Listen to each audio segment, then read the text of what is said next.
let's go ahead and start. But let's just go ahead and start with if there's any questions that you might have, suggestions or anything that you have on a loan or on a program or something before we start. Anything? Nothing? Scenarios? If a condo doesn't have enough insurance and it's non-warrantable, can we do the loan or do they need a bigger down payment? If the condo doesn't have enough insurance, insurance is something that we do need, regardless of the down payment. So if it doesn't have insurance, it makes it very hard to do the condo. It's like not enough insurance. Yeah. It's beginning to happen more and more. Since what happened in Miami, in Miami, there was one building or two buildings just collapsed. One day after another one just collapsed. Fannie Mae got very, very scared. And Fannie Mae is asking more information and more information about condos. One requirement that they're asking, I don't know if you know this or not, but they're asking an inspection. Not an inspection of the condo that you're buying, but an inspection of the complex. Supposedly, every complex needs to do an inspection every 3 years. In that report, it tells you the things that are bad on the complex. If, for whatever reason, the inspection report has to be within the last 3 years, I believe so, but don't quote me on that. But if for whatever reason there's something that it needed to be fixed on the inspection report, as long as the association confirms that it was fixed, then we're okay. But it can open a can of worms also at the same time. So it's making it harder, and it's making it harder also the analysis of the insurance. If they don't have enough coverage, the complex by itself, then it becomes a problem.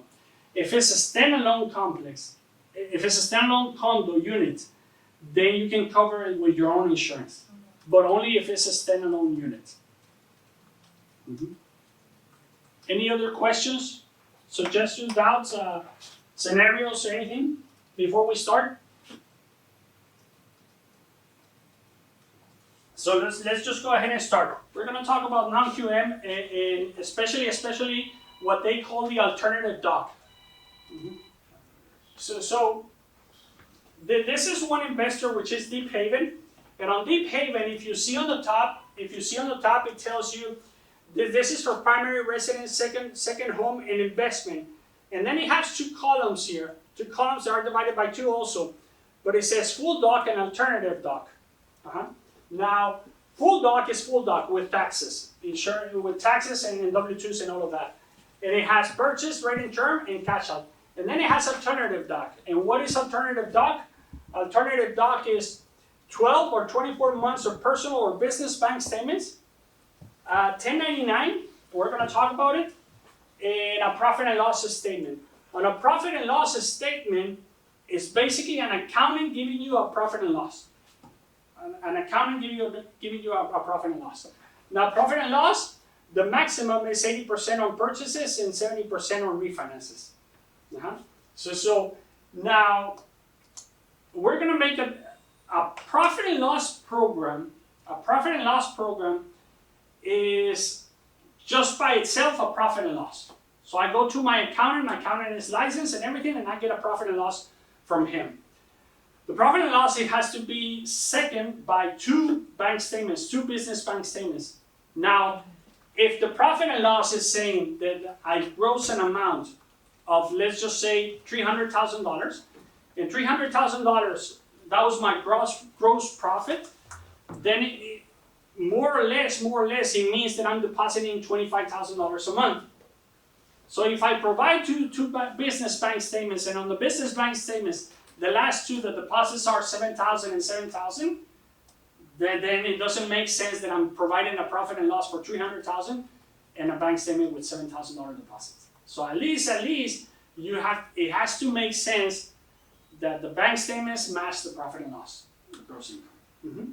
So let's just remove it. Mm-hmm. So we're going to go back to the profit and loss, and we're going to go back to the 1099. But before, we're going to talk about the bank statement program.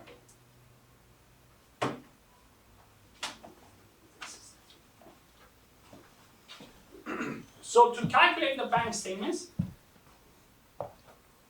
the investors make a difference, and it's very important that you understand this. They make a difference whether it's personal or business. Bank statements. I'm going to start with business bank statements. And we're going to talk about business bank statements only, and then we go to personal. So on the business bank statements, the way to qualify the income,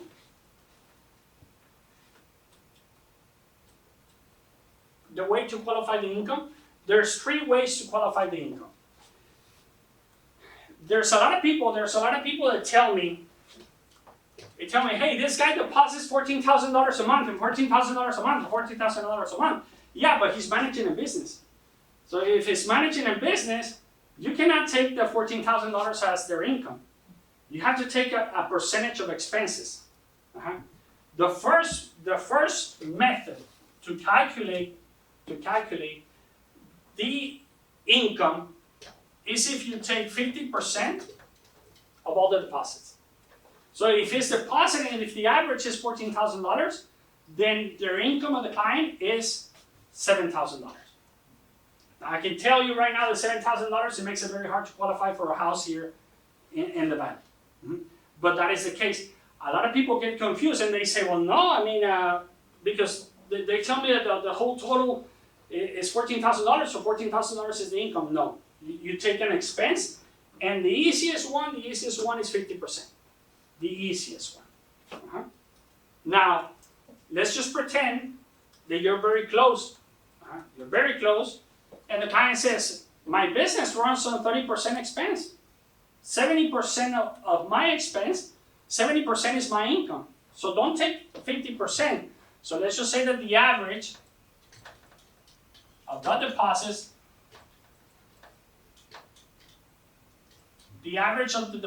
is $20,000.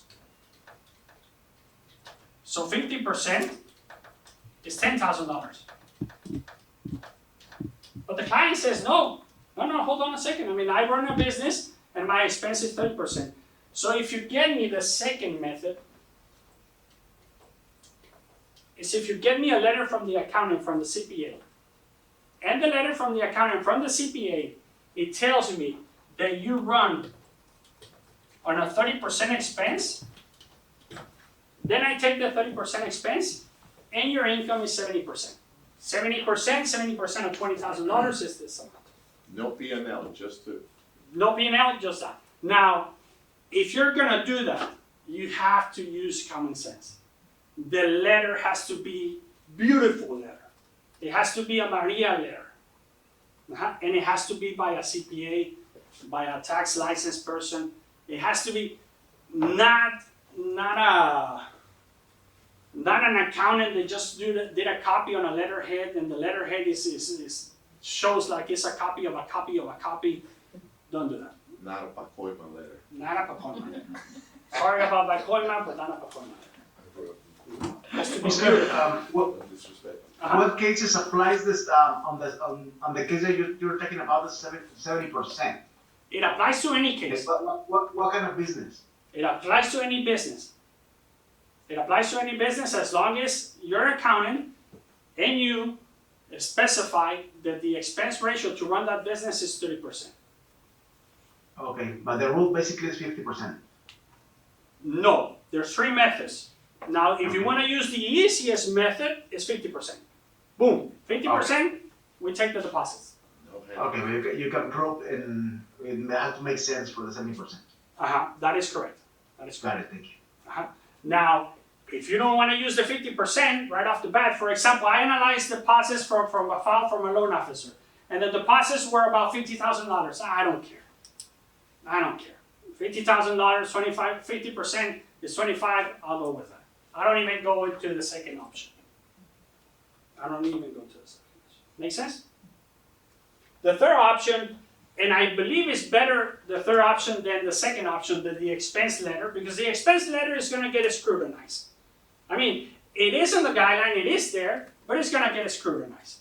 So the third option, and let's not misunderstand this, is a P&L by the accountant.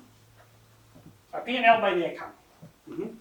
Now you cannot say, well, I'm a self-prepared person, so I self-prepare the taxes, so this is my P&L. No, it has to be by a certified tax person. Certified tax person. I will send you the list of the certified people that can give this P&L. But if the P&L now shows, if you're depositing an average of $20,000, then the gross income is $240,000. And then you say, well, I just expense $50,000 to run my business. So I made from 240, I made 190. 190 divided by 12, that's your income. That's your income. Make sense? You provide a profit and loss.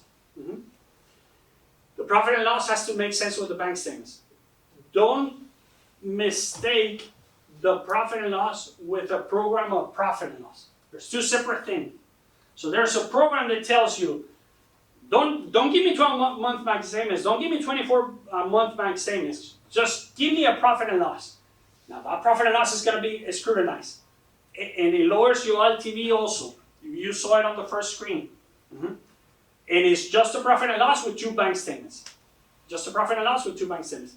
This one, it is a bank statement program, 12-month, with a profit and loss. With a profit and loss. And the profit and loss needs to match the gross deposits. Any questions? Does it make sense? So 3 methods to calculate income. Does it make sense? Questions? Okay.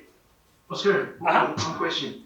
On the profit and loss with the bank statements, does the withdrawals matters or does not matter? As soon as the deposits are there. It doesn't matter with a business. For example, let me just put this example. The way that I pay Juan Rodriguez, to a company that very R&L Enterprises. It's R&L Enterprises. Now, R&L Enterprises, it has a deposit, so let's just say $10,000 a month. Now, how do you think that Juan pays himself? How do you think that Juan pays himself? So Juan pays himself with a check one, right? And you deposit it into your bank account. So it's very hard for the bank to say, well, this withdrawals are expenses. No, they're not expenses because it's the money that Juan is taking out.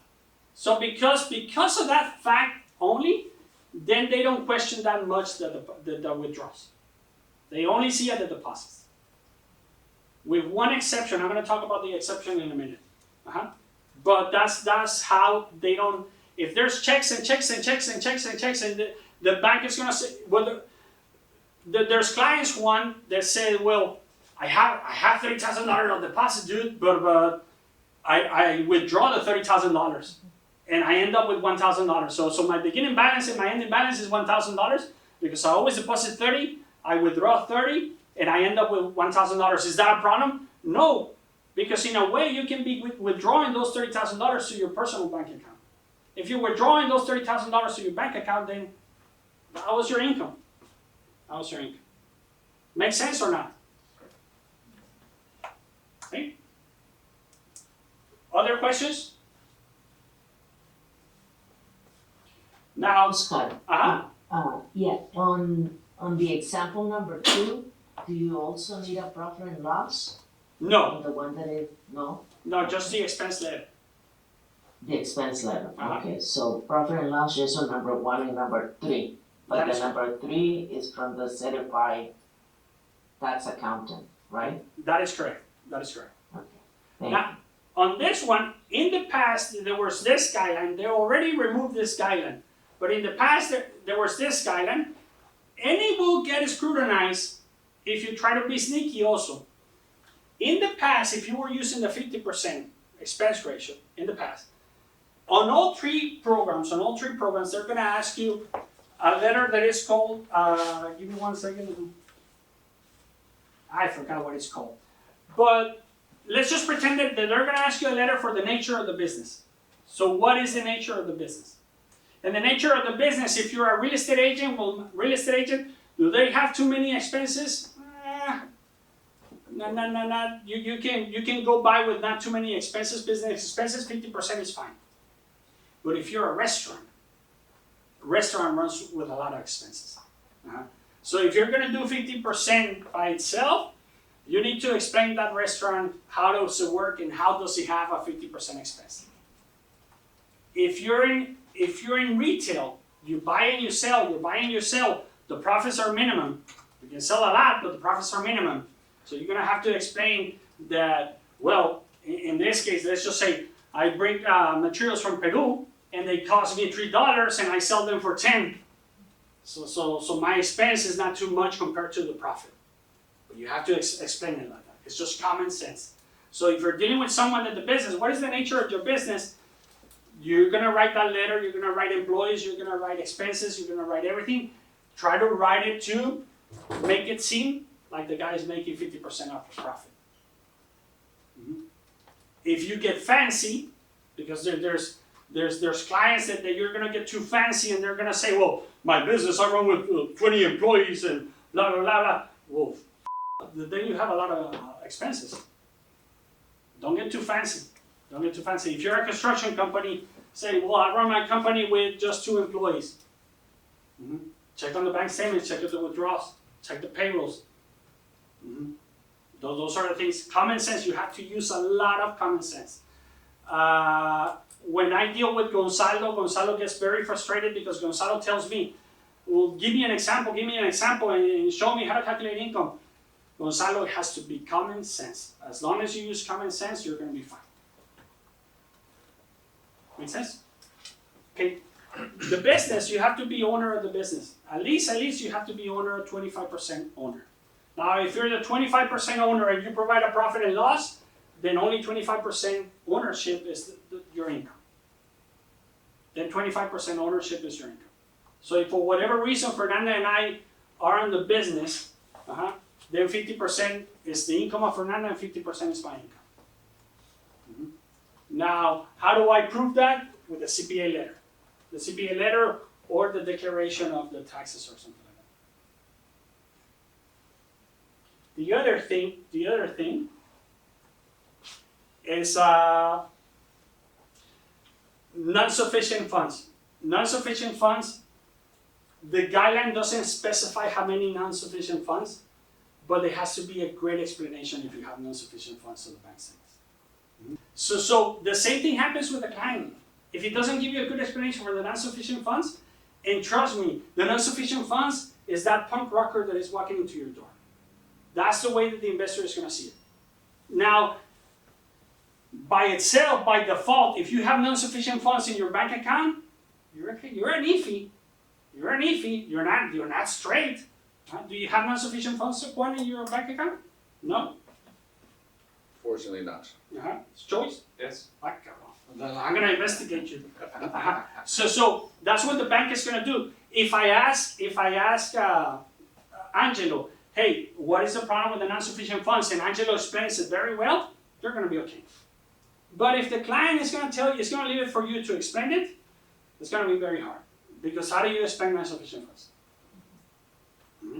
I issue a check, the check, it was never cash, I had to pay this other one, they were going to pay me, they pay me late, and that's it. But you have to be very, very careful about that. The other misconception that we have with bank statements is that you can do a loan with 12-month bank statements. If you can do a loan with 12-month bank statements, does it mean that the guy just opened his business and it has 12 months? No.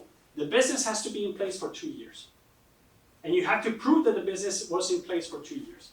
How do you prove it? With 24-month bank statements, with a CPA letter, or with a license. Or you have to prove that the business has been up for 2 years. The misconception about 12 months is that a guy just opened a business, I have 12 months bank statements, okay, can I do a loan like that?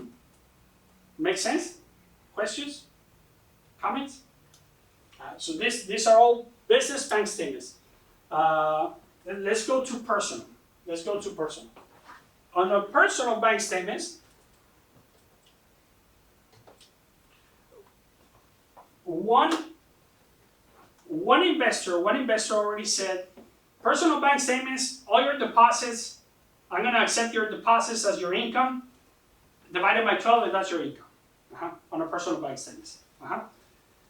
The other investor, the logic of personal bank statements, the other investor says, I'm gonna evaluate personal bank statements the same way that I evaluate business bank statements. 50-50, an expense ratio, or a profit and loss.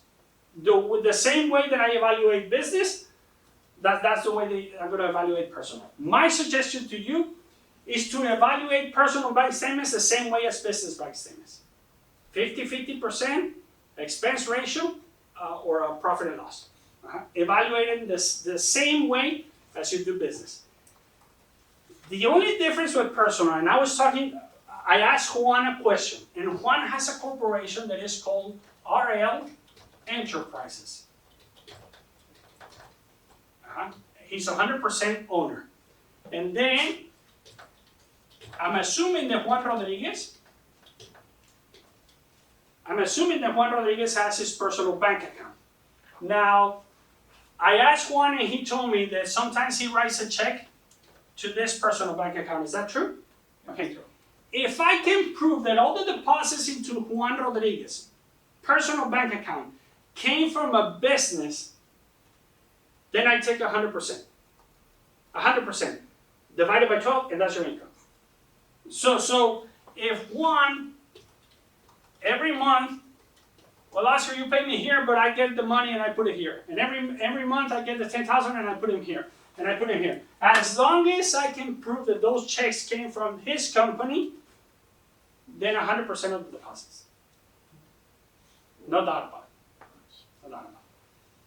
You guys have a lot of corporations. You have a corporation. How do you pay yourselves? I get the money out of the corporation. I deposit it. Well, if I can prove that, then you're okay.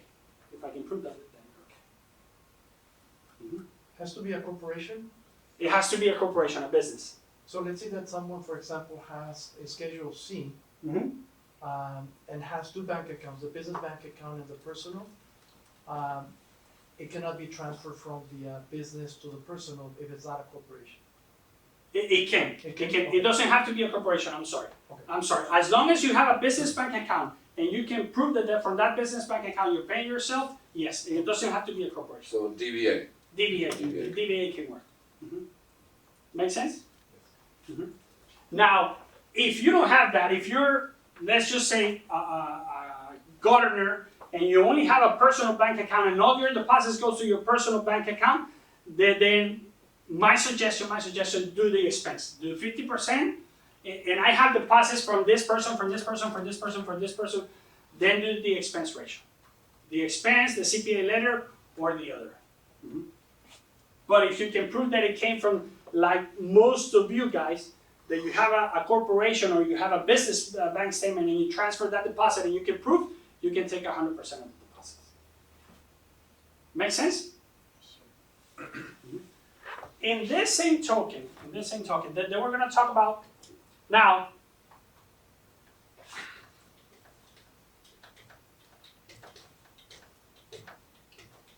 if Juan Rodriguez is in this bank account, and then for whatever reason Juan Rodriguez is with his daughter, because in the case that Juan Rodriguez passes away, it's very common with our clients. Well, in the case that I passed away, I want my daughter to have access to the bank account. Then, what are the deposits from Juan and what are the deposits from your daughter? So you have to prove them. If you cannot prove that this deposit was specifically for Juan Rodriguez, then you're not going to be able to do the loan. Either you add, what is the name of your daughter, Juan? It's Alina. Whether you add Alina to the loan, and then all the deposits are from Juan and Alina, and that's okay. Or, if Alina is not going on the loan, it's very hard to prove the deposits.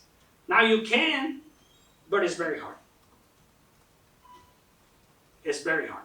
Especially sale deposits. Well, sale deposits, is that sale deposit going to Alina or that sale deposit is going to Juan? Then if Juan provides me invoices for every sale deposit for 12 months, and Juan says, well, I'm a gardener and this is my invoices for every single one of them, then it might work. It might work. But there's a lot of work.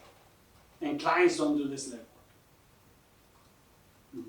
You have to do it. So it's better if Juan is only by himself. If you're qualifying Juan, if Juan is by himself.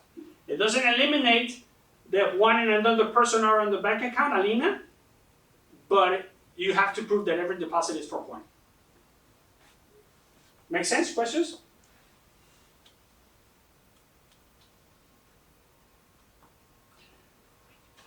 If you have declining income, declining earnings on the bank statements, they're going to question that.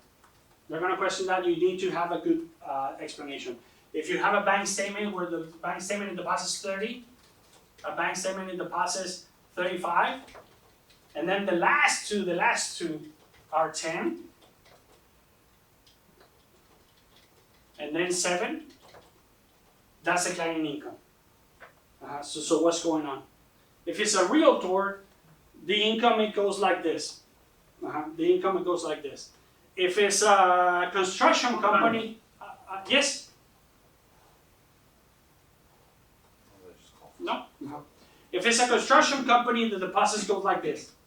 It could be $70,000 on one month, $20,000 on another month, $80,000 on another month. It happens a lot in construction. But if you're a person who cleans up pools, usually they follow our route. So usually the deposits, it needs to be very constant.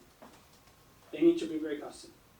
Now, it can be lower in this months of December to February, but that's an explanation. Why? Because there's not a lot of services during those months. There's more services in the months of the summer. Use common sense. Ask a client what does he do, and use the common sense. Make sense? It's like construction. Construction. If it's raining, they don't work. So, in a way,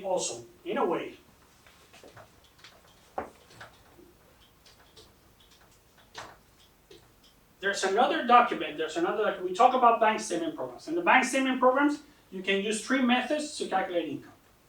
Bank statement program, 3 methods to calculate it. 50%, an expense ratio, or a profit and loss. The second one is a 1099. So, if I give Juan Rodriguez a 1099, in theory, if I give Juan Rodriguez a 1099 for $150,000, in theory he deposits those $150,000 into his bank account, right? So the bank doesn't need the bank statements. So I don't need them.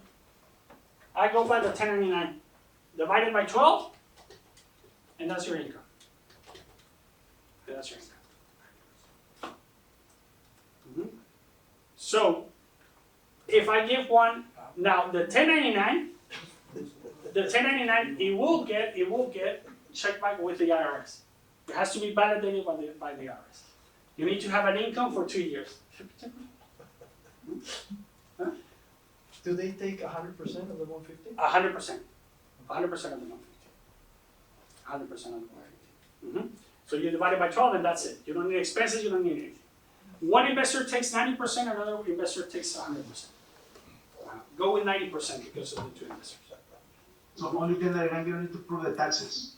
They show the taxes in physical. We do a transcript on the 1099. We don't present the taxes. We do a transcript on the 1099. The same way that we do transcripts on the W-2s, we will do a transcript on the 1099. Okay, that's good. Now the business, again, it has to be for 2 years. You have to prove for 2 years. If you can provide 2 1099s, that's great. So I had a client that gets a 1099 of about 200, another 1099 of 200. The more that I can show the bank, the less that they're going to get scrutinized.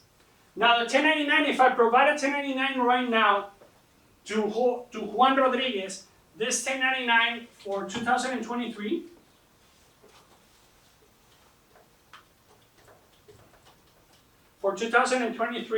is going to cover the months of January to December. Now, does Juan Rodriguez has a new bank statement for January? Maybe not. So this is the income. But But let's just pretend that I'm doing a loan for Juan Rodriguez and I'm doing a loan in April. So if I'm doing a loan in April and if Juan Rodriguez comes with his 1099, which all of you, they get it so excited and they say, here's my 1099, do a loan for 1099. Well, hold on, little jumper. So now you're giving me a 1099, but you're in April. So now you have to give me a profit and loss all the way from the 1099 to April. If I need to cover January, February, and March, you need to give me a profit and loss for 15 months. And now it opens a can of worms. So the 1099 is not as easy as it sounds. It's not as easy as it sounds. Now you have to prove to me with the bank statements of Juan, because I need to provide now bank statements from January, February, and March of 2024, and the deposits, they need to be around $13,000 to make sense with this 1099.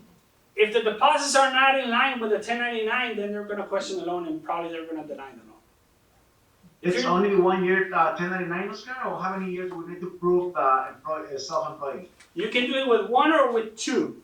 The 2 is just to prove that he's self-employed for 2 years. But you can do it with 1. But if you're doing a loan in November, now you need to provide a 1099 for 2023 and 8 months bank statements. And a profit and loss for 20 months. Does it make sense? So the 1099 is not, as the guideline reads, a 1099 and you're set. A 1099 and you're set. So you have to be very careful with that. Questions, comments? No?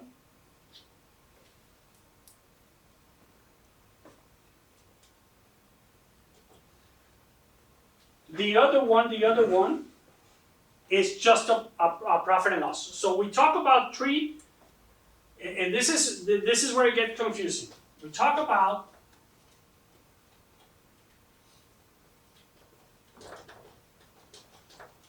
bank statements. And the way to calculate the bank statement's income is 50%, an expense ratio, or a profit and loss. Now the second one is a 1099. And the third one is a profit and loss. Now again, if I'm talking about a profit and loss, and you're only going to provide a profit and loss, it needs to be solid, bulletproof profit and loss. It cannot be something that you make. Can't. It has to be something that it reads. What is the system that they use everything? Almost. Almanac. To manage the expenses? QuickBooks. QuickBooks. It has to be like that, like a QuickBooks profit and loss. An Excel sheety profit and loss from Pacoima Accounting. You're gonna get questioned. So it has to be very solid. There's another program that they use that it has the matrix and everything, which is, we're not going to talk much about it because we usually don't run into these lines, but if you do, it's the asset utilization. The asset utilization. Asset utilization is that if I'm going to give a loan to Jorge, and the loan that he's applying for is $500,000, and he has $1 million in the bank, he has $1 million, so I'm going to give him the loan because he has $1 million. One investor calculates his income based on that $1 million. Another investor says, as long as he has X amount of money, then I'm cool, and there's no ratios. There's no income calculation.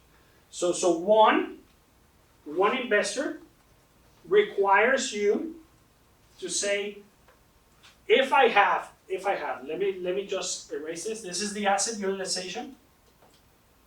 If I'm going to do a loan for $500,000, the lower of the two is what I'm going to calculate. I need you to have either 1,500,000 or 150% of the loan amount. 150% of the loan amount. So if the loan is 500 and you have $750,000 in the bank, then you qualify and there's no ratio requirement. If you're buying a 1.5 property, 100%, that means 2.25. 150%, 2.25. As long as you have 2.25 in your bank, then we're okay. The money has to be liquid. The money has to be liquid. No restrictions to get it out. No restrictions to get it out. You can use certain percentages of retirement funds as long as you can withdraw the money. You can do certain percentages as long as you can withdraw the money. They don't allow stocks. Stocks fluctuate, so they don't allow that. Oscar, sorry, I get a little bit lost in this part. So, what do you mean if you want to make a loan for, let's say, 500,000? If you have a 1,500,000, or I just don't get it. The lower of the two. So if you're requiring a loan for $500,000, as long as you have 150% of this amount in the bank, then you qualify. So as long as you have 750. Now, the bank, the guideline says you need to have 1.5 or the lowest, whatever is the lowest. So if you're doing a loan for $2 million, then you need to have $3 million in the bank. Oh, okay. Okay. Does it make sense? Okay. So one investor, they don't use ratio. The other investor uses whatever you have in the bank, whatever assets you have in the bank, divided by 84, and that's your income. So if for whatever reason you have $2 million in the bank, if you divide it by 84, it's gonna be around $17,000. Let me just make sure.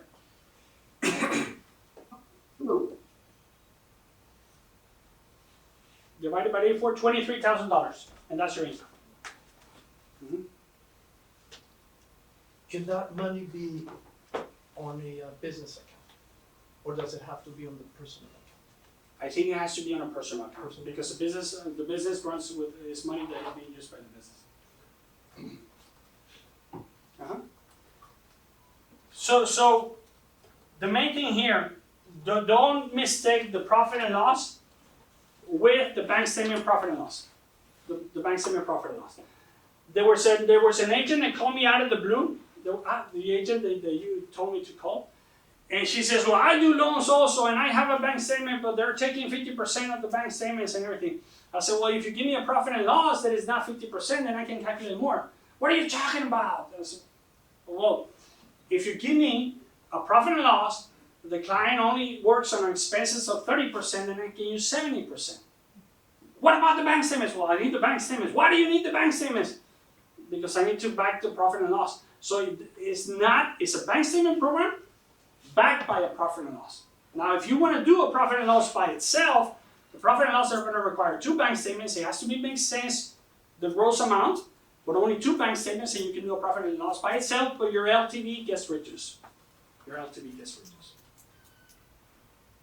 Make sense? The LTV is on all the other ones is 50%?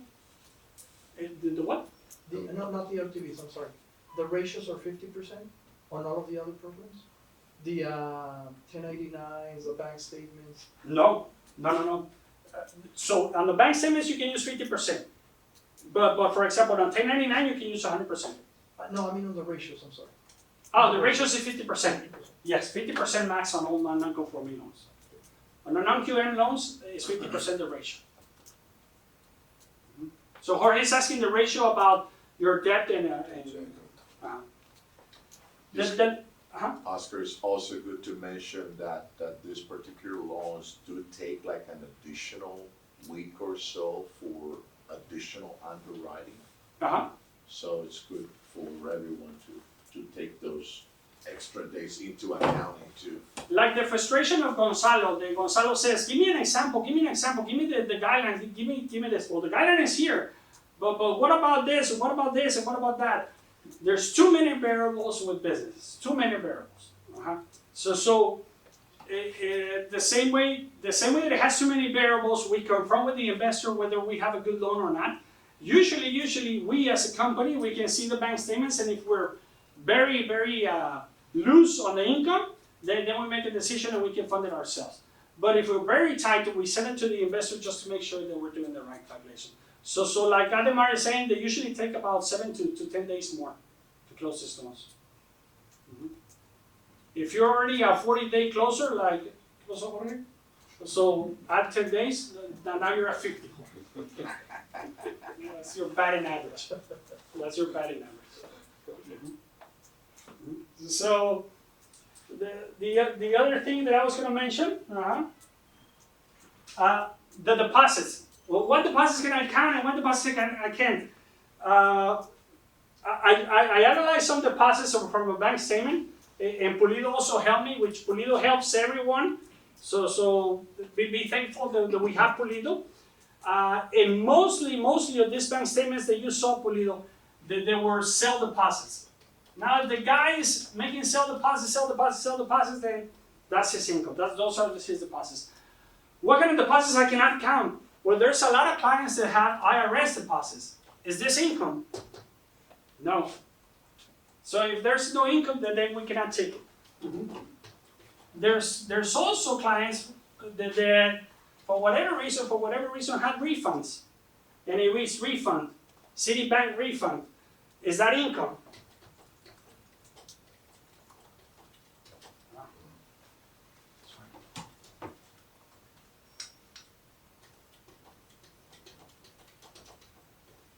Refund, is that income? Then take it out of the deposits. Take it out of the deposit. Yeah. If it's only checks, then it's only checks. If you see an ATM deposit, ATM deposit, more likely it's not going to be used. More likely. Now, if it always deposits ATM deposits, then we'll allow them. But if you see a couple of ATM deposits, they're not going to take it. If you see a deposit, if you're doing my loan, and you see a deposit from Jorge Campos to my account, they're not going to consider it. They're not going to believe that I cleaned the pool with Jorge. Jorge's your brother.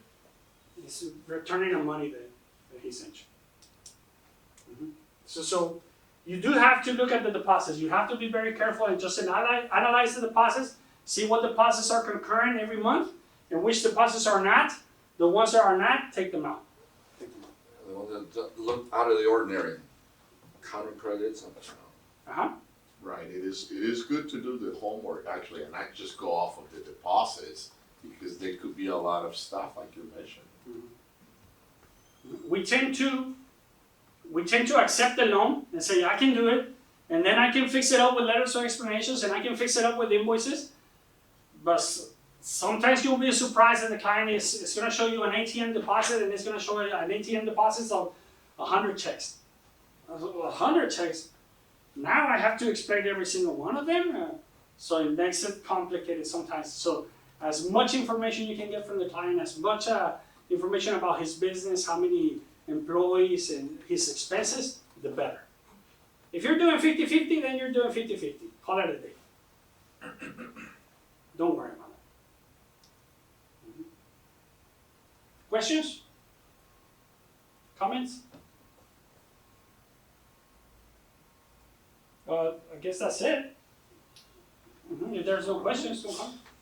Very well. All right. Thank you, Oscar. You're welcome. Thank you, sir. Thank you, Oscar.